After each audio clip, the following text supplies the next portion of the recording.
Hello, this is Dr. Naveen Sundar. We are going to see the execution of assembly language program step by step through the slides. So through this video, you will be able to understand the concept of the register set. So that are the register set types: program counter, memory address register, memory buffer register, and current instruction register. What are their roles? And also you will understand about the role of main memory, that is the data where to be stored and how we are going to fetch it. And also what is the role of an accumulator. So when we do the processing, why we are using this accumulator. And coming to the control unit, how the decoding takes place and how every control signals will be generated in doing all the process. And also you will able to understand about the bus types. So what are the different types? Data bus, what is going to carry, and what is an address bus, what is going to carry, and what is the control bus, what signals it's going to carry. And also you will understand about the instruction cycle. That is very important concepts in the computer architecture, that is the fetch cycle, decode cycle, and execute cycle, and finally the storing the results.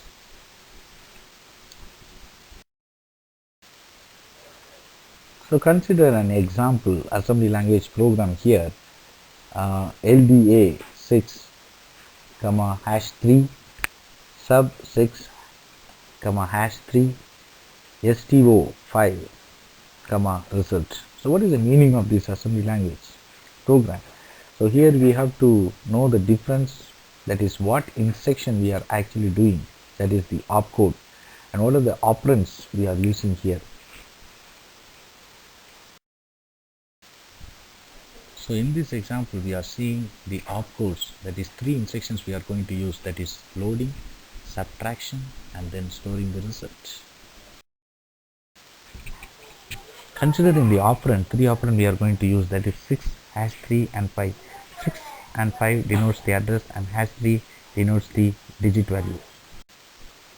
So when you see this particular slide, you can clearly understand the register sets. In the register sets, we are going to use program counter, memory address register, memory buffer register, current instruction register, and then you are seeing control unit and ALU processing, and you have a RAM in which the instruction and data can be stored, and accumulator temporarily for processing. We can store the data here. So what is the role of a program counter? Initially, it will act as a secret register in which automatically the first instruction what to be executed will be stored, that is the address will be stored in the program counter. So once it is copied, that address to be copied to MAR, that is the memory address register, it will be incremented by 1. Okay, and the next is MBR. Okay, so after knowing that which particular data to be fetched, and it have to be kept in the MBR. So MBR can hold only the data and MAR can hold only the address, and CIR, that is current instruction register. So the instruction will be copied to current instruction register before decoding. So that will be sent to the control unit.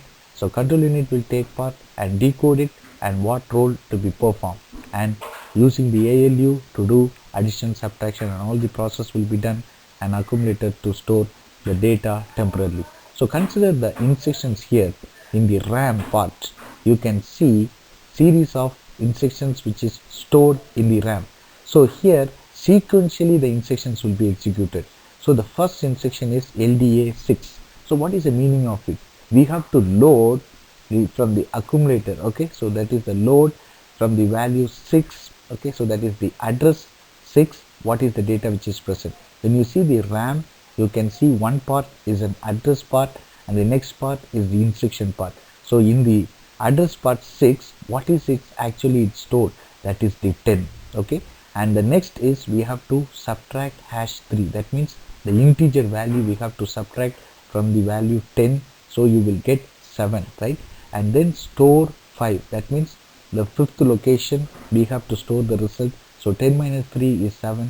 We have to store the result in 5. How we are using this register set, control unit, ALU, and accumulator to do this process, we will see in detail in the coming slides. So initially the program counter is a secret register which is invisible to the programmer. It carries the address only, the address of the first instruction what to be fetched. As I told already, MAR can hold only the address, so that one will be copied to MAR immediately.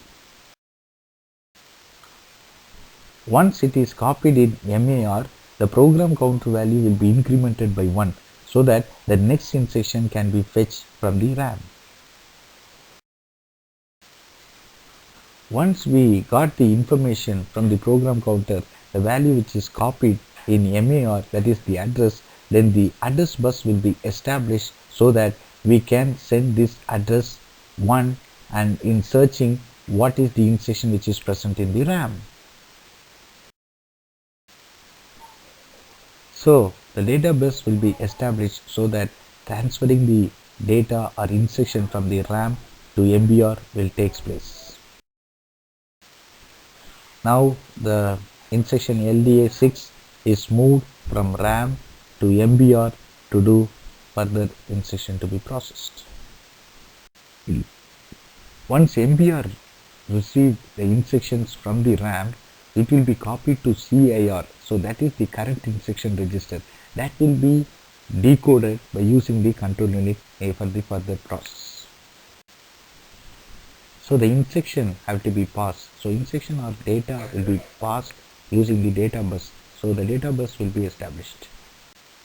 So that's the end of the fetch cycle. Now we have to go for the decode cycle. So in which in the decode cycle you will know what is the opcode and what is the operand. That will be done by the control unit. So the control unit clearly define about the decode cycle. So what we are going to decode. So that will clearly define what is the opcode we are going to use and what is the operand. Clearly give the meaning of the instruction. So here LDA, that means load the content of memory location 6. And the operand what we are going to use, that is memory location 6.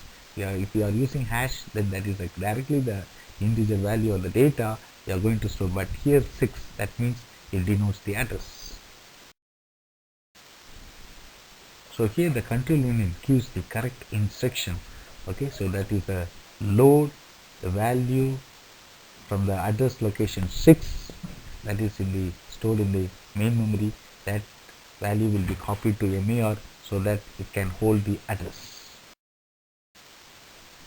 So the address location 6, that will be copied to MAR as it holds the address. So as the address bus which is established from MAR to the RAM, in which the address will be sent so that to search the data which is present in the address location 6. Now we know the location 6 in which the data 10 which is present, that have to be copied to MBR. So for that we are establishing the data bus so that from the memory location 6 the data 10 will be copied to MBR. So using the data bus, the value in MBR will be copied to accumulator, that is the value 10 into it, that will be ready for processing.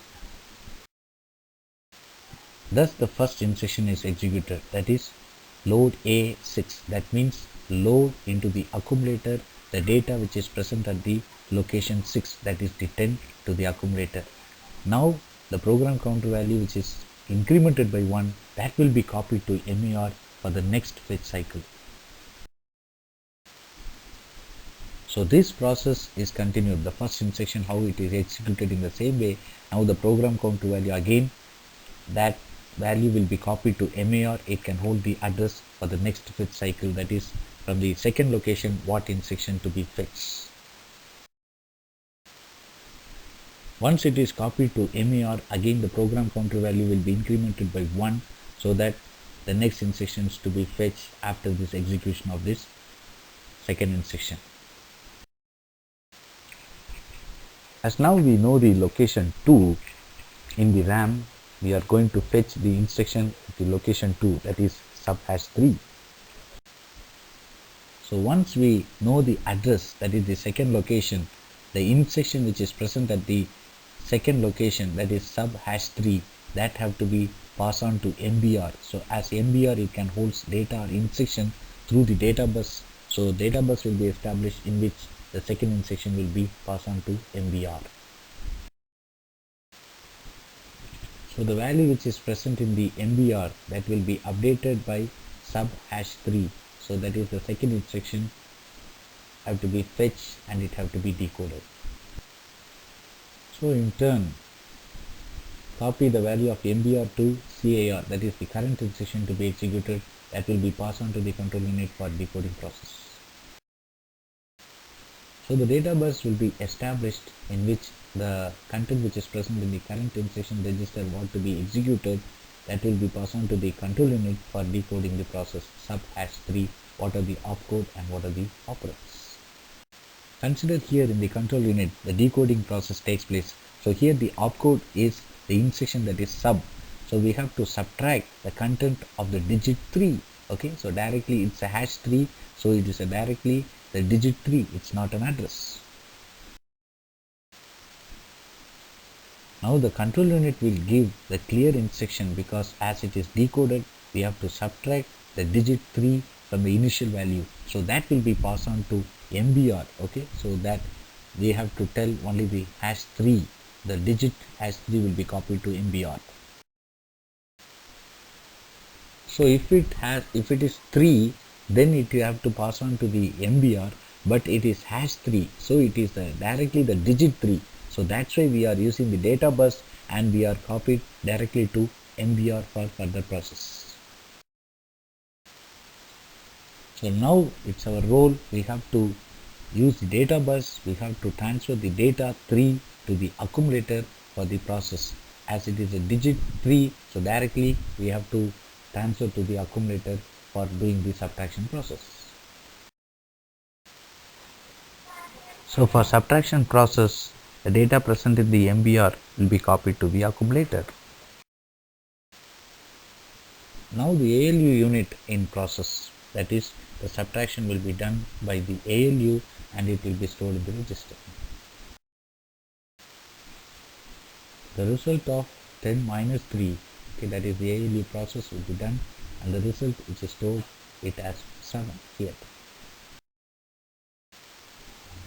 Once the subtraction is done by the ALU, the second instruction execution is over. So the next is the third instruction, the program counter value as it is incremented, that is 3, that will be transferred to MAR for the next instruction to be fetched. So the program counter value 3 that is copied to MAR as it holds only the address. As again, once it is copied to MAR, the program counter value will be incremented by 1 so that the next instruction to be fetched in the coming slides. So here the third location in the memory that have to be fetched. So using the address bus, we are going to search at the third location what instruction which is present. So once we know the location what instruction which is present at the point 3, so STO5, okay, so that have to be copied to MBR as MBR can hold only the data or instruction. So using the data bus we are transferring the instruction to the MBR STO5. Now the MBR value, okay, that is the instruction STO5, that have to be copied to the current instruction register. So it have to be updated, then only it can be passed on to the control unit for further decoding process. So the instruction which is present in the MBR that is copied to current instruction register. So the initial value which is updated by STO5. So the instruction which is present in the current instruction register, what is to be decoded, that will be passed on to the control unit for further decoding process. So in the control unit it is get updated STO5. So once the fetch cycle get over, now the decoding phase which is done by the control unit, that is here STO5. That means the opcode, that is the instruction, that is store the content of memory location 5, okay, and the memory location is 5, that is the operand 5 here. We are going to store the result into the location 5, that is the meaning of this instruction. Once the decoding get over, so we are sending the STO5 to the MAR location by means of the control bus, because we are going to refer the address here. That's why we are going to hold this MAR, that is the 5 that have to be copied to MAR, that is the address register. So the initial value which is present in the MAR, that will be updated by 5, as that is the operand we are going to use here. So the operation is storing the result have to be in the location 5. So for that, the accumulator result have to be sent to MBR. So we have to update the value which is present in the MBR by the accumulator value. So from the accumulator, establish the data bus sending the value 7 into the MBR as it holds data already in section. As a result, from MAR, the address bus will be established to find the location 5 in RAM, and from MBR, what is the result? Okay, so that is the 7 to be copied to the location 5, and from the control unit, what is the instruction, that is STO5, control bus will be established. As a result, we have stored the value, that is 10 minus 3, that is stored into the memory location 5. So my dear friends, from this you have clearly understood about the register set, what are the things we are using: program counter, MAR, MBR, and current instruction register. And then also we have clearly understood about the role of the control unit, that is how the decoding takes place, and the role of an ALU, how the process, that is the subtraction, takes place in this program, and what is the role of an accumulator, that is temporarily storing the result into it during the process. So, and also the role of the different types of bus, transferring data or transferring the address or transferring the control signal using control bus, address bus, and data bus. As a whole, how the assembly language program is executed, you are clearly known from this slide. All the best. Thank you. I hope you enjoyed with this video session. Kindly share with your friends too.